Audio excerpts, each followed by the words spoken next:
So we're still in the week of the independence, and let's talk about ease of doing business.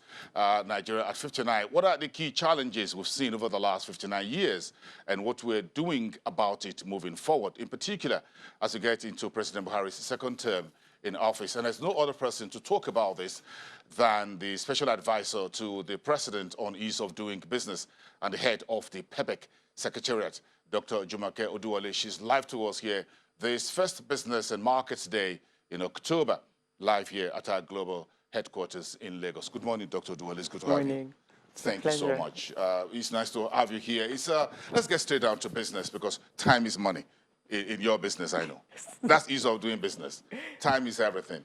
So if we look at ease of doing business as Nigeria clocks 59, and I'm sure you look back at the various decades we've come through, what do you identify as the key challenges that has been militating against our ease of doing business as a country? Well, thank you for having me here, and happy birthday, everybody. Welcome to the new Nigeria. I think that we all know the problems with our business climate. We have problems with competitiveness, hard infrastructure, cost, speed of doing business, and those are the very things that this administration has been working on since 2015. We're not unaware of the challenges. We've been taking a very systemic approach, which has begun to yield positive results. It's still a long way coming, but we're here to share with you what we've done so far, and let's get to it. If you look at the key challenges for Nigeria in terms of competitiveness, I'm sure a few issues will stand out as what you call sore thumbs. So on your assumption of office and working with the Office of the Vice President to start with, in particular the presidency in general, when it comes to ease of business, what are those things that you found as very endemic when you get started the Secretariat? Well, the ERGP, the Economic Recovery and Growth Plan, identified the key things that we needed for competitiveness, to have a very productive economy. On the hard infrastructure part, you know, we need power, of course. We need roads, rail, broadband. We need functioning seaports and airports. On the soft infrastructure, for the first time, a very systemic intervention in the part of ease of doing business. We took the World Bank's cycle of a business from the very beginning, starting a business to insolvency, as a benchmark, as a global benchmark, empirical benchmark. But we've gone beyond that to look at, you know, trading within Nigeria, entry and exit of people, some homegrown reforms, and working with all the state governments, the National Assembly, and the judiciary. So it's a systemic, comprehensive approach. Yes, it is. But again, if we look at what you've done so far, ease of doing business in relation to business registration seems to be something your office has been very particular of. Why is that so? Well, it's the very beginning of a vibrancy in an economy. For an economy that has teeming youth population, starting a business is the very beginning to getting, since we don't have a lot of jobs to give, we need to make it very easy for entrepreneurs to start. So think about the entry point. It is the entry point, and when you have an idea, how quickly you can get that idea into a viable business and scale it up, the more you can get in, the more success rate of those that can actually go continent-wide and global. Every business started at some point. So you think easing with the process, with the CAC and all of that means a lot to look. Yes. If the entry point is like getting a camel through the needle's eye, then you can imagine how many camels will be able to get through a needle's eye. Yeah, I mean, this is globally tested. Starting a business is about the fastest growing reform across the world. So everybody realizes that if you can get your ideas into incorporation, into the formal sector, and off they go, the economy starts, you know, it's a catalyst. So for us, what we did, where we're coming from is where it took months to register a business, weeks. It could be years. Weeks, months, sometimes years, especially for companies incorporated by guarantee. They had about 6 manual forms, a manual process, condensed all those forms into one and took it online. So where we're coming from is and we're talking about 3 years ago. The process, you ask any lawyer or anybody trying to start a business, was completely manual. 50 years into a 3-year period. Yeah, it was completely manual, and now it's a 24-hour time limit. You can reserve a name between 2 to 4 hours, and you get your email confirming your name if it's been approved, and you can register your business within 24 hours. So that's the kind of practical, and the impact has been, you just ask SMEs, MSMEs, ask young people, you have an idea, you wake up, have an idea. I saw a tweet once, I had an idea at 4 a.m., before 10 a.m. I had my, it was just like amazing, the energy. And that is what it takes. If So the somebody has an turnaround idea, time, the turnaround time here, then you pushed it all into the executive orders, Yes. which has to do with ease of doing business. Yes. That has also been in the works for about 3 years, or for Yes. about a year or so as well. The executive order was signed in 2017, and we've been tracking it. It applies to all MDAs across the country, all federal MDAs. But the PEBEC tracks about 50 of those MDAs, and what we do is we benchmark them, we peer review them, basically. Every month they're tracked. We've released an executive, we've released a launch, an annual report. We tracked them 6 months and we released an annual report. The second one is ready, about to be released once it's approved by the PEBEC. What this does is it makes service level agreements mandatory. Service level agreements, that's the time it would take, the cost, the transparency, sharing with the public, and also the agreement between agencies, because sometimes some agencies have to have an interface with their colleagues, and sometimes there's a hitch, there's a bottleneck, or a lack of understanding. So now, when there's really agreed timelines, and we made them come together and agree, okay, how long will it take you to do this? How long will it take you to do this? Agree, sign a service level agreement, announce it to the public. So on websites, you see it's going to take 2 weeks. That 2 weeks may mean from CAC, there's a process that pertains to FIRS, or there's a process that pertains to Ministry of Justice. Whatever time it's going to take, what businesses need is certainty. They want to know so they can plan. They want to know the cost, the transparency of it. So those are the areas that we work on: the cost, the speed, the transparency of doing business. So this survey that has been published is an annual one? Yes. Yes. Yes. Would you mind to scale that to about half a year or perhaps quarterly? Again, perhaps if that will give folks a lot more comfort, about feedback into everyone, to say every quarter, like a quarterly GDP numbers, it gives people more comfort to see the numbers and say, okay, we're making progress. Again, that speaks to when you have rankings like the latest World Bank ranking that says this is how Nigeria has moved. Some folks don't think that, well, it just happened somewhere in the blues because we haven't heard anything about that survey for a year. Perhaps if they can track that on a quarterly basis, maybe that would just help a bit. Well, the World Bank does their survey annually. It's 190 countries. A lot of work for them, tracking 190 economies. But we as a country can definitely do some tracking in-house. We do have a subnational survey coming up. It's going to be annual also for state governments, for states across the country, economies, the thriving commercial capital in each state. We can release quarterly Executive Order 1 reports, because that would tell you how transparency and efficiency in the public service is going. And that also will ensure that public and civil servants know that the public, and we do have our Report.gov portal where complaints and feedback can come in. It's an app, it can be downloaded even as I speak. So these are some of the things. We want that interface, we want that exchange, we want to know whether the reforms are working for the private sector, and we want to be responsive. So I like the idea of a quarterly report. The more it gets out to the public, becomes like public reporting for quoted companies. It's just okay. Yes, if it's not going to, we can see it, we can work on it. Next quarter is an improvement over the previous one. That will give some of us in the media a lot to talk about, a lot to report, and people can get feedback. Yeah, we can commit to that. Nice one. Let's have a handshake on that first. Thank you. Okay, my team is going to kill me, but yes. No, you tell Mr. President you're taking that decision, sir. I think for transparency and accountability for an administration that really wants a much warmer handshake with the private sector moving forward. And Mr. President has spoken about it since, in particular, since June 20th, there will be more engagement with the private sector. Mr. Vice President has also spoken about that as well. So everybody wants to look at ease of doing business. And one of the areas that's become a little bit important and in very sharp focus almost always has to do with our ports, land, air, and sea, and all of that. So where are we on ease of doing business in this particular area? Well, first of all, ease of doing business is unprecedented to have this sort of structure. It's also unprecedented to have a special advisor, which is quite a senior role, dedicated to ease of doing business. So that definitely speaks to Mr. President's commitment to this intervention. We've been working, as you know, since 2016 on our airports, on our seaports, you've asked specifically about the ports, the seaports, I believe. Yes. A lot of work has been going on in that area. It's been a huge challenge, but this is actually one of the areas where the World Bank has already recognized, even this year, what we're top 20 in the world for improving. This year is one of those interventions. The first thing we did was to look at the number of processes. So let me backtrack a bit.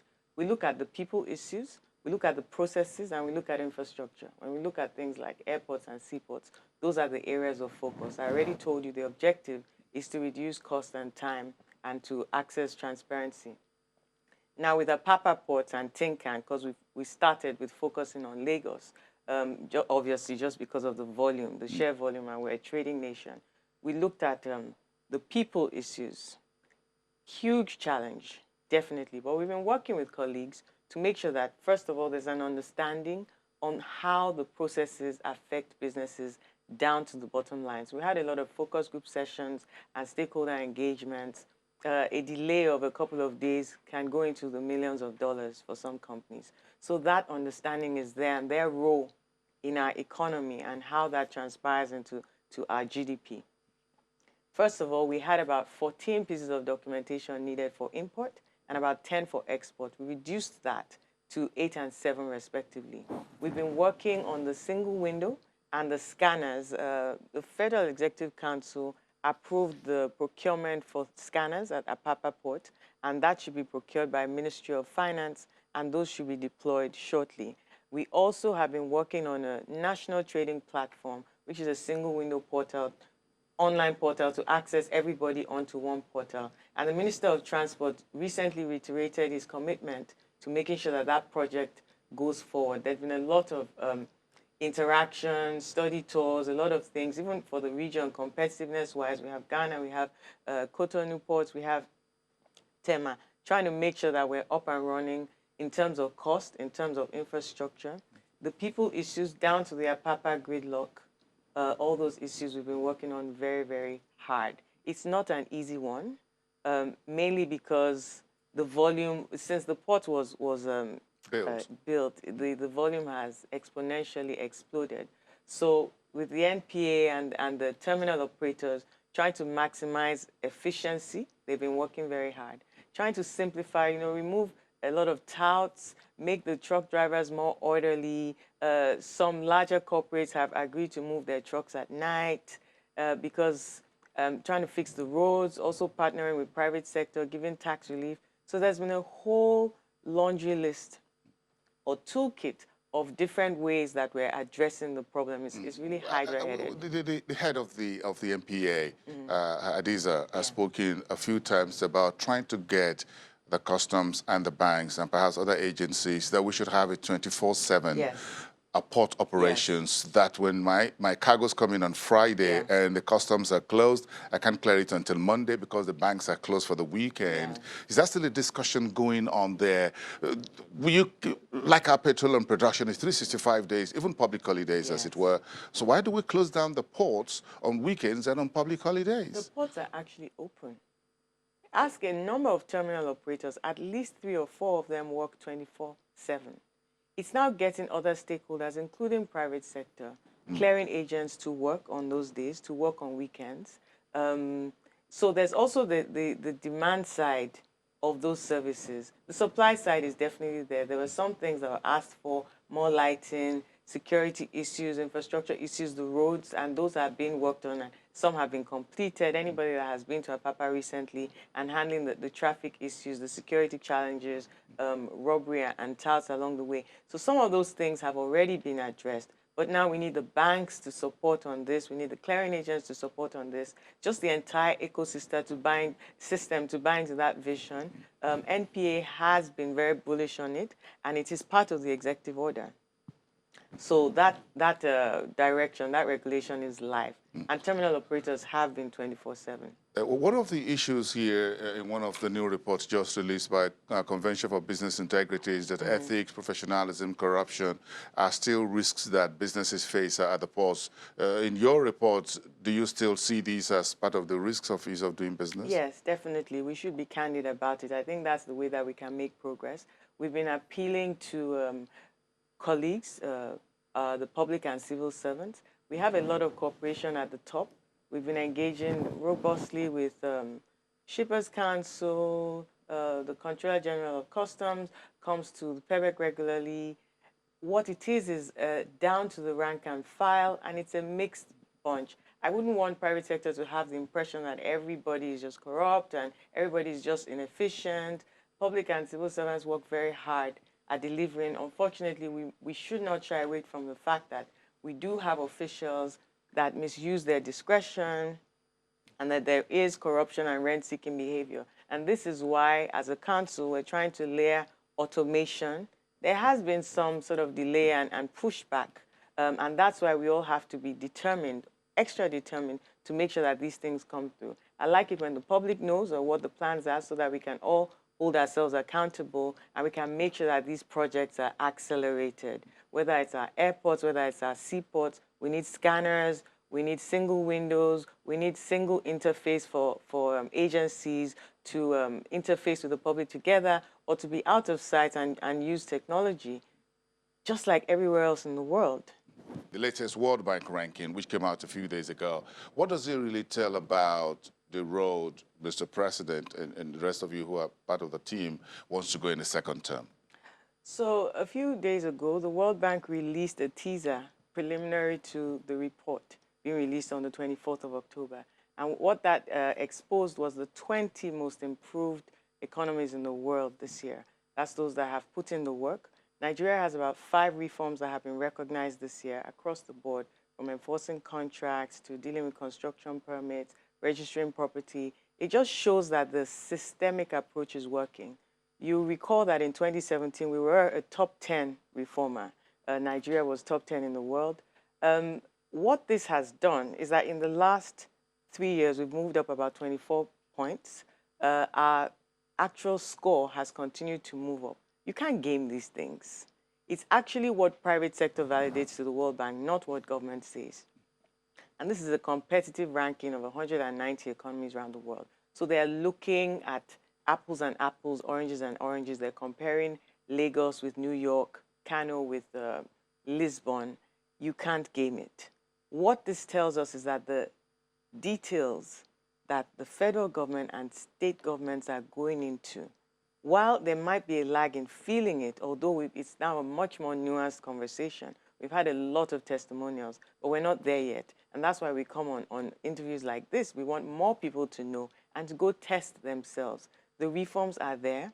They're there for the private sector. We want them to be utilized. I looked at that World Bank teaser and I saw Kano, Lagos, and I said, this wasn't there 3, 4, 5 years ago, in which subnationals begin to get into World Bank ranking in terms of testing what is being achieved. So you talked earlier about the report on subnationals' ease of doing business. Yeah. How critical is the subnational in the entire mechanism, the framework of getting ease of doing business in Nigeria, not just at a federal level? It's extremely. Businesses are done at states. It's states that have the lands, the physical businesses are located in one state or the other, or the Federal Capital Territory. So it's imperative that we work with state governments, which the PEBEC has been partnering with the National Economic Council since 2017. Nigeria is privileged to be one of only 11 countries in the world that's ranked at a subnational level by the World Bank. So you have teams come on ground across the country and speak with private sector in every nook and cranny, every commercial capital of each state. Working as a systemic whole, we've partnered together. Every state government has been committed. And for the first time, we had right of reply. Every single state in the country participated last year. And you have 32 states moving in the right direction. You had Kaduna State, Enugu, Anambra, Lagos. Quite a few states, our 5 top reformers did extremely well, just by focusing on things like harmonization of taxes, the ease of access to C of O's, things like that that private sector have clamored for. Now, these validations, the validations come from private sector to the World Bank. It's not what government says. So government, we can put our best foot forward and we can give a submission. But at the end of the day, they test everything. And sometimes they tell us, yes, you say you've done this reform, but private sector has not validated it. So it's in our best interest to make sure. Now, going beyond World Bank, because World Bank looks at about 4 indicators across the country. But when we've been interacting, I've presented at the National Economic Council about 3 times now, and the governors themselves were like, there are other areas that are of interest to us as Nigerians, and we don't have to wait to be ranked once in 4 years by the World Bank. So areas like security and infrastructure, workforce readiness, the regulatory environment, of course, and then access to information, transparency. So we're working on a baseline survey so that domestic businesses can know around the country, not just focusing on commercial nerve capitals like Lagos, Kano, Port Harcourt, but around the country. If you want to be in Adamawa, if you want to be in wherever you want to be, you're going to have an idea, objective idea of the regulatory environment. You will know what it's like in terms of workforce, what are the kind of labor skills available there. You will know what the infrastructure and security is like in that. And you have transparency, access to information, government regulations, things like that, which means that you don't have to wait for anecdotal information on the news to have an idea of whether you want to locate. For instance, if you're interested in coal, you want to go near Enugu, you want to know what that environment is like in terms of infrastructure, in terms of, and a lot of people just stay in the known areas like Lagos because they don't have enough information, empirical, and they can't rely on their own data But this alone. is critical for foreign direct investment, It is. even for local investors It who want to is. step out of It Lagos is. and spread. Yeah. Because again, it looks like we all Clustered. converged, Yeah. yes, in Yeah. Lagos, Port Harcourt, Yeah. and Yeah. Kano, basically Abuja. Well, and folks haven't really moved out in terms of business spread. Because without ease of doing business at subnational level, which is take local government, and we can't just be talking about setting up businesses only in Lagos. Yeah. So we need to do economic dispersal. Definitely. And the governors are 110% committed. I still presented to them 2 weeks ago. In fact, we're starting a national tour next week. We're having a kickoff event in Lagos, and then we're going to be hosted by Anambra. So one state hosts for the region. So for South-South, it's going to be Delta. For Southeast, it's Anambra. For Southwest, it's Ekiti. I believe Jigawa is hosting us. And that's how we go on and on and on round the country. This has been going on for almost 24 months. So it's not new, but we want the private sector to know and to attend. So what we do is we engage with private sector, with the governor and his cabinet.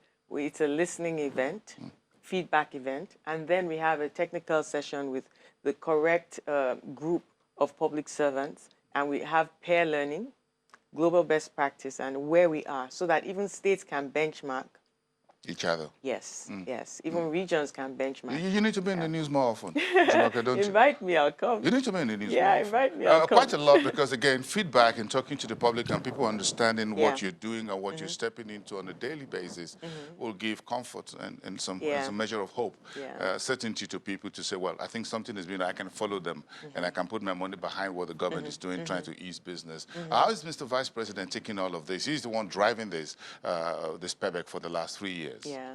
Mr. Vice President is very happy. Mr. President gave him an assignment. The first year we had a target from Mr. President to move up 20 places. We exceeded that. We moved up by 24 places. And not just the Vice President, the Minister of Industry, Trade and Investment plays a key role as the line minister for this intervention. Then we have a total of 13 ministers, everybody that really should be in the room.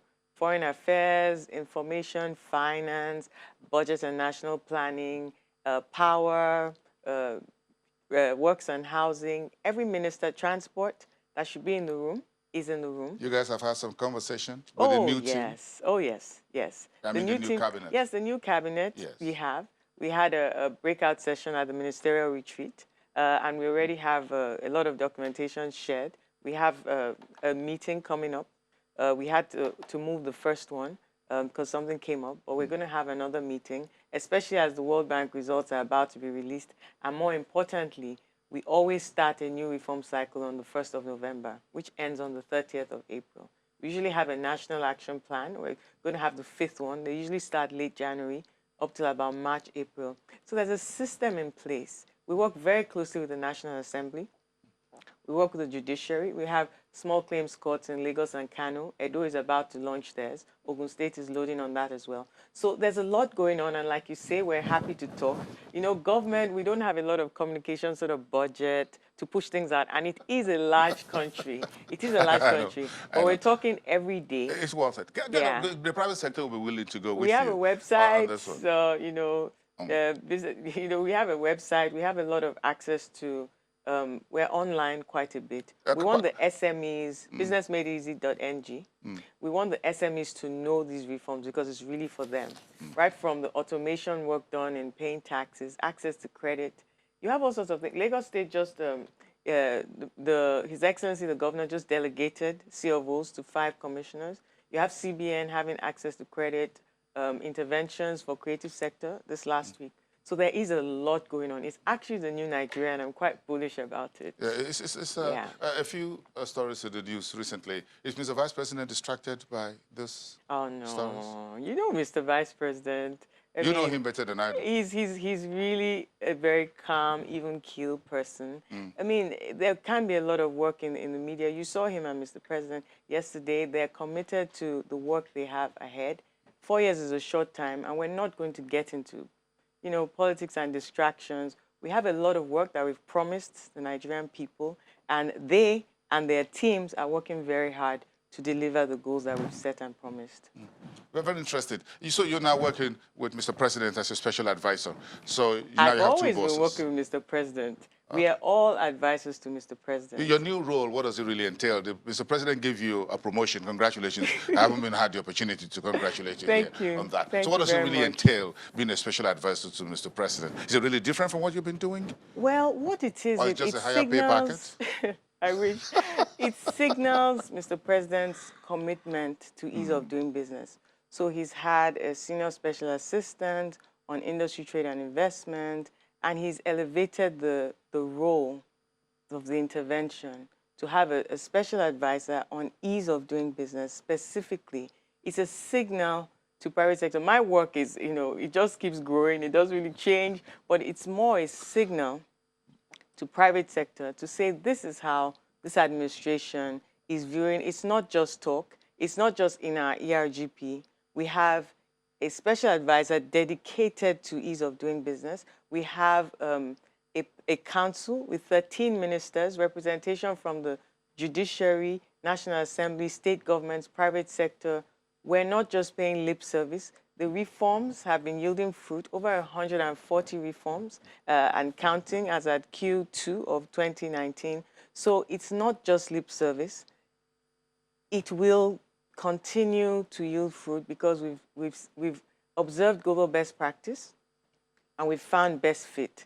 It's a signal about his political capital and commitment to this intervention. The entire government is behind it. We're ready to make this work. It ties in directly with the ERGP. We're heading for 7%. That's the goal under the ERGP for the Nigerian economy. We've talked about all what we need to achieve. This competitiveness pillar, the hard infrastructure is also hard going. All the ministers, the ministerial retreat was fantastic. They know exactly what they have to do. They know the KPIs, the secretary to the government, 110% committed in making sure that everybody is on board, working as a team to deliver. So I think that we should be optimistic, we should work hard, and we should work fast. There's not a lot of time, and we have made promises to the Nigerian people. We've put a lot of groundwork in place. It's now time for that exponential takeoff to come. We will continue to partner with the private sector, to speak with the private sector, to listen to the private sector, to adjust accordingly, and to deliver. I mean, that is what we're here to do, and we're committed. Jumoke, you got a meeting for about 12 o'clock. I understand. I know. You got I a meeting do. not too far from here. I do. Without disclosing location. So I'm sure you've been spending a few days in Lagos. And tomorrow you've got to speak at an SEC, Yes. a stakeholder summit on commodities exchanges. It looks like you're spending more time in Lagos these days. You're on the road. This week, I'm in Lagos. I'm also at FMDQ on Friday. There's a lot going on. I mean, it's So that's a exciting handshake times. between the executive and the market straight. Always.